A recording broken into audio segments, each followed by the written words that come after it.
vidéo. Si je fais cette vidéo, c'est pour faire une petite vidéo un petit peu bis à la vidéo précédente. Je vous ai présenté la palle des choses que je compte lire. Mais j'ai oublié un léger détail, c'est que à la fin du mois, il va y avoir un festival, BD Festival à La Roche-sur-Yon, dans mon département. Donc je compte bien y aller et donc j'ai regardé la liste de tous les auteurs qui vont être présents et je me suis dit, quitte à y aller, autant avoir lu un maximum d'œuvres des artistes qui vont être présents. Donc voilà, je vais vous montrer la palle que je me suis constituée à peu près. C'est des choses que j'ai que empruntées à la médiathèque parce que là je vais pas avoir les moyens d'acheter autant de BD que ça avant le festival. Donc dans la liste des artistes que j'ai déjà lus, parce que du coup je me suis fait un petit tableau parce que c'était sinon impossible de se souvenir de tout. J'ai déjà lu du Raphaël Beuchot, j'ai lu Le Manoir, une adaptation que je vous montrerai juste ici. Je crois qu'à la base c'est un roman et du coup ça a été adapté en BD. Et j'ai lu que le tome 1 et je crois qu'il n'y a que le 1 qui est sorti, en tout cas à la médiathèque on n'a que celui-ci. J'ai lu du Manu Cassier, j'ai lu Facteur de femme tome 1 et tome 2. J'avais énormément aimé cette BD donc je suis contente. J'ai déjà lu du Jet aussi.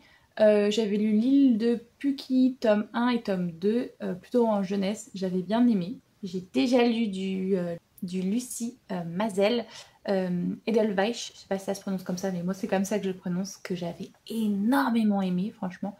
Je sais pas si on en a sorti d'autres depuis, si c'est le cas je risque de craquer à mon avis au festival, mais celui-là j'avais adoré. Alors du coup je vais commencer avec Dave, du coup qui va être là, et je vais lire deux œuvres que j'ai trouvées dans la médiathèque venant de lui, Sous les arbres, donc le tome 1 et le tome, je sais plus, ça doit être le 3.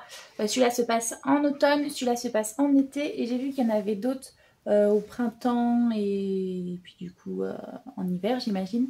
Mais j'ai trouvé que ceux deux là pour le moment dans la médiathèque, donc je vais les lire et je verrai bien ce que ça donne. Ensuite de Olivier Supio, je me suis pris les 6 tomes de Lily Crochette. Ça faisait longtemps que je les avais vus à la médiathèque, mais je m'étais dit, c'est la jeunesse, t'as plein d'autres choses à lire que ça avant. Et finalement, quand j'ai vu qu'ils faisaient partie des artistes qui étaient là, je me suis dit, écoute, autant te lancer. Ça sera en plus des petites lectures, elles font 32 pages. Franchement, c'est très très facile à lire. Il n'y a pas grand chose. On l'a mis dans les petites pieuvres. Nous, ce sont justement les premières BD, les premières lectures BD pour les jeunes. Vous voyez, c'est franchement pas dur du tout à lire, donc je me suis dit tu liras ça pendant ta pause de déjeuner et puis ça ira hyper vite. Et après j'ai découvert qu'il en avait fait aussi en adulte, donc je les ai pris pour voir ce que ça donne. Un cheval, le cheval qui ne voulait plus être une œuvre d'art, c'est un titre hyper long, hyper chiant à souvenir, mais voilà. Du coup je pense que ça parle d'identité, de déterminisme et tout ça, mais je n'en sais pas plus. Et ensuite, un amour marmelade, de ce que j'en ai compris, c'est plutôt un truc steampunk avec enquête et tout, monstre, bref. Je vais essayer de me lancer dans ça et je verrai ce que ça donne. Parce que du coup, c'est très différent et même par rapport à la jeunesse, à ce qu'il en a fait, là, Lily Crochette, c'est aussi très différent. Donc je vais essayer de voir ce que ça donne. Ensuite, la seule chose que j'ai trouvée dans notre médiathèque de Aude Samama, c'est 3 fois Del'Aubre. Et je sais pas ce que ça donne. Je pense juste que ça va parler de 3 personnes différentes ou alors de 3 moments de vie différents d'une personne, mais je ne sais absolument pas de quoi ça parle. Et quand je l'ai demandé à ma médiathécaire, elle m'a dit ça fait un moment que c'est là ça et je sais pas de quoi ça s'agit. Donc je vais le lire et je verrai bien. De Sébastien Vassan, on en a plein, mais le souci c'est que c'est vachement tourné autour de l'histoire historique, guerre d'Algérie, politique et tout ça. Et j'avoue que c'est pas forcément un sujet qui m'attire beaucoup. Enfin j'adore l'histoire mais c'est des sujets assez précis qu'il pointe et qui sont pas forcément ma tasse de thé, donc je vais essayer, juger pétain, on verra bien ce que ça donne, mais je garantis pas trop parce que de ce que j'en ai vu c'est pas forcément ma tasse de thé.